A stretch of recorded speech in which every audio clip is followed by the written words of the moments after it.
On today's episode, I want to talk about one man, Gilles Peterson, and how following his path unlocked a world of wonderful, eclectic, rare music to me. Let's dive into it, shall we? So hey there, and welcome back to Sonic Safari, a channel featuring tales of record collecting. I'm your host, Marcus, a Swedish hipster lost in the fog in San Francisco. So last week we talked about record collecting principles and why I think it's important for every collector to create their own for the long-term health of your record collection. So if you haven't checked that video out, please do. I very much enjoyed making it. And now let's talk about Gilles Peterson. So I want to talk about Gilles Peterson for two reasons. Number one, I think he's a fascinating personality, a true entrepreneur, someone that shows that one person can actually make a difference.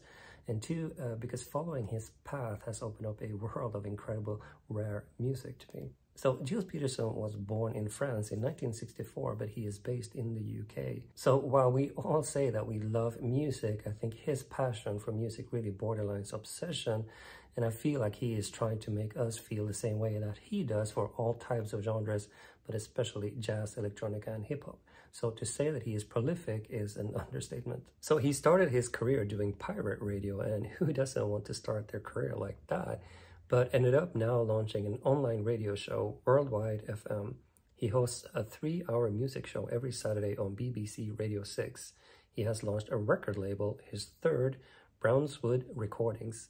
Travels the world as a DJ. He has launched a music festival, We Out Here Festival, and as a curator and collector, he's compiled over 100 albums. So me, I took a shower today and feel pretty good about it. All right, so let's get into the music, and I want to show you some records so you can start to discover new and rare music together with Gilles Peterson. And why not start here with Indaba Is? So this was released on Brownswood Recordings in 2021. And this here is modern and improvised music from South Africa based on the scene in Johannesburg. And I think it's the perfect start because it very much represents the music taste of Gilles Peterson, meaning that it's very eclectic, very sprawling, but it ties together really nicely in those heavy beats to get people out on the dance floor. And just look at that cover, absolutely gorgeous.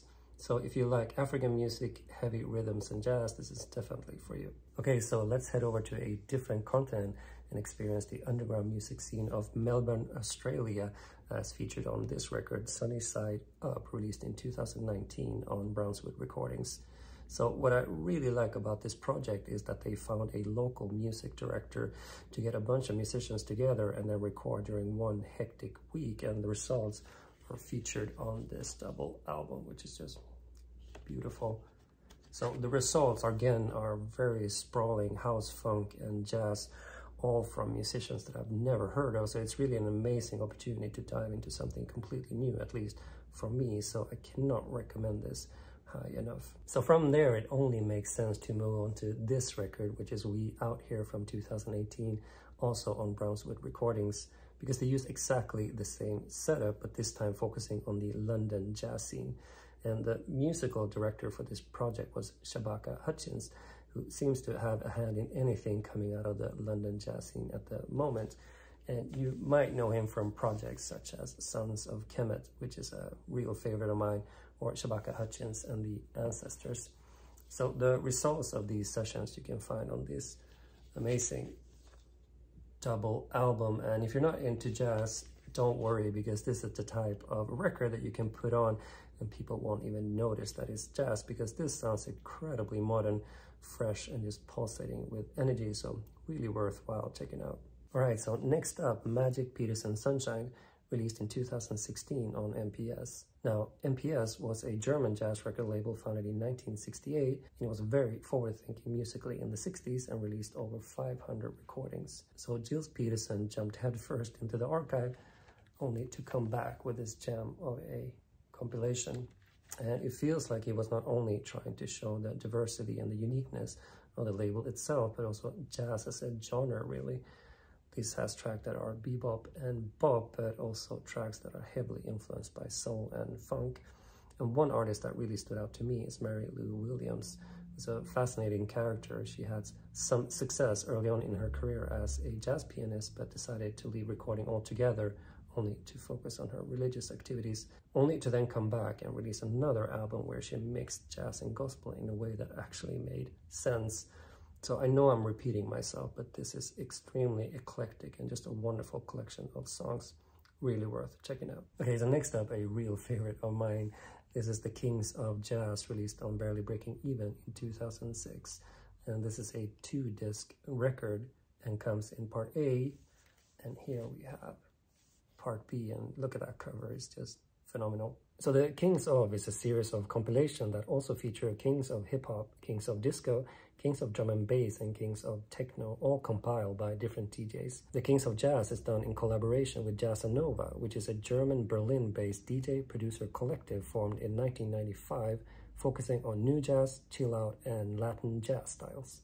And this influence really shows, as the music on these compilations has a lot of Latin influence, and it's really a great dive into the 70s jazz scene that was heavily influenced by the success of disco at the time.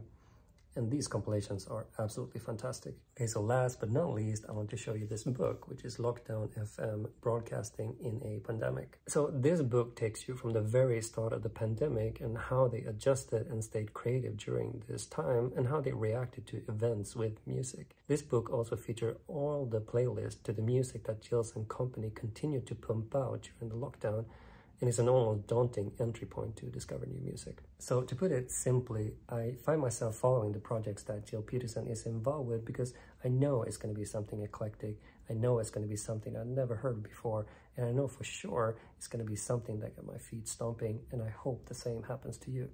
Alright, so that's it for today's episode. Please like, subscribe, and all of that good stuff.